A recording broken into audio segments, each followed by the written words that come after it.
the New Orleans Pelicans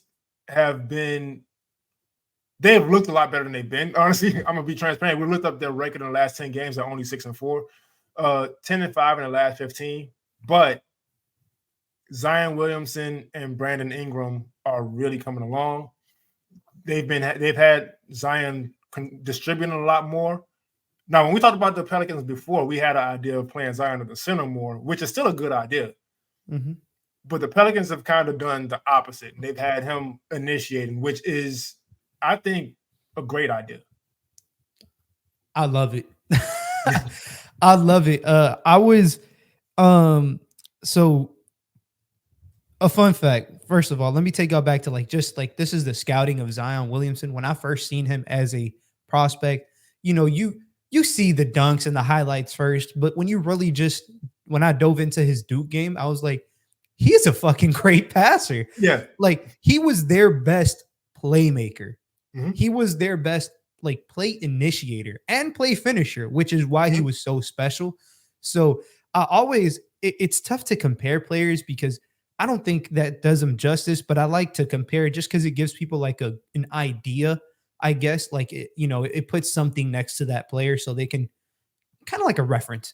Yeah. But in Zion's case, it's funny because I was like, he's a point center to me. Like, I think he should be the 5, not because he's a paint protector or anything, but fill him up with space, like kind of like what the Pelicans have now. To be honest, bigger wings, Trey Burfy, Brandon Ingram, Herb Jones, guys who are pests defensively, and Zion's job is just to rebound on the defensive end, play at the level because he does all that stuff. But then offensively, he can just grab the rebound and go. Yeah. And just be your entire spot. He's a one-man fast break by himself. Now with this arsenal of shooters that they've put around him, even more so. So I do like the way that they're spacing for him since January 31st, he's averaging 6.5 assists a game. He's leading the team. BI is second with 6.3. So it's like these two guys have completely taken the reins. And it's no discredit to CJ McCollum. I'm going to give him credit because it takes a lot because he was playing point guard pretty good for them too. Yeah. But it's just different when Zion is with the ball in his hand. He is not as good of an off-ball player because we kind of know what spots he's at. But with the ball in his hand, CJ McCollum's a bigger threat than Zion is off-ball. Especially once you factor in you got Jonas there too. Like the spacing is a little iffy sometimes.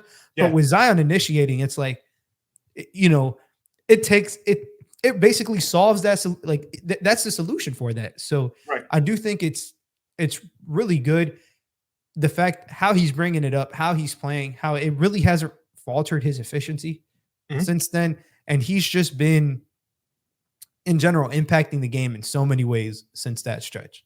Yeah, and that's the thing I wanted to touch on because CJ McCollum, obviously he's a very good player. So you put him, he's always been a combo guard, but we really saw him thrive playing the 2 next to Dame, right?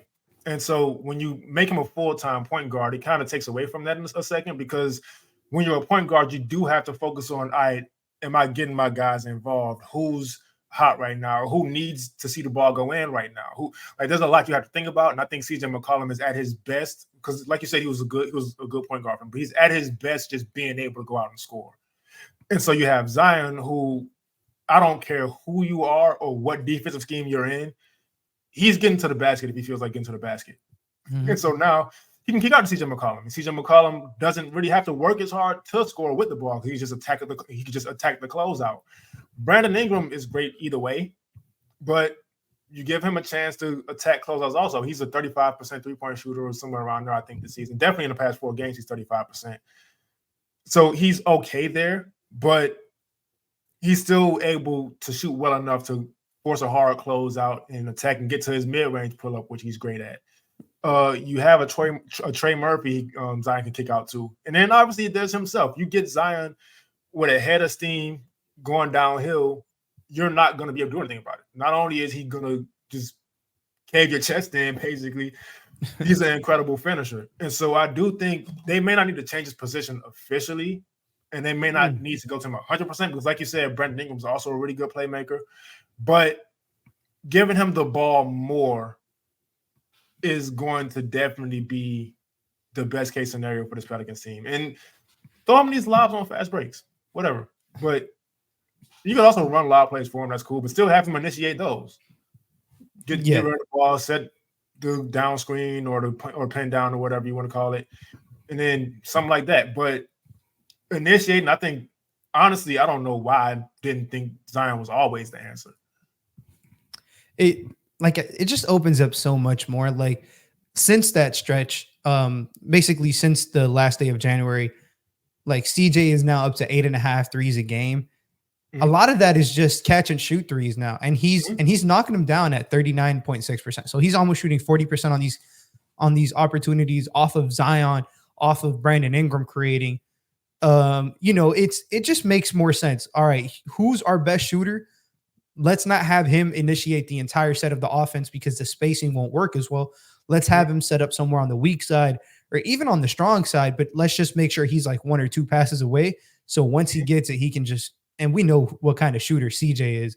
So it's worked in tandem beautifully with him and like Trey obviously shooting at the clip he's been shooting recently. Like the team has definitely caught a little bit of a stride here. It's very interesting to see that they're basically like still in the hunt between like are they going to be in the play-in? Are they not?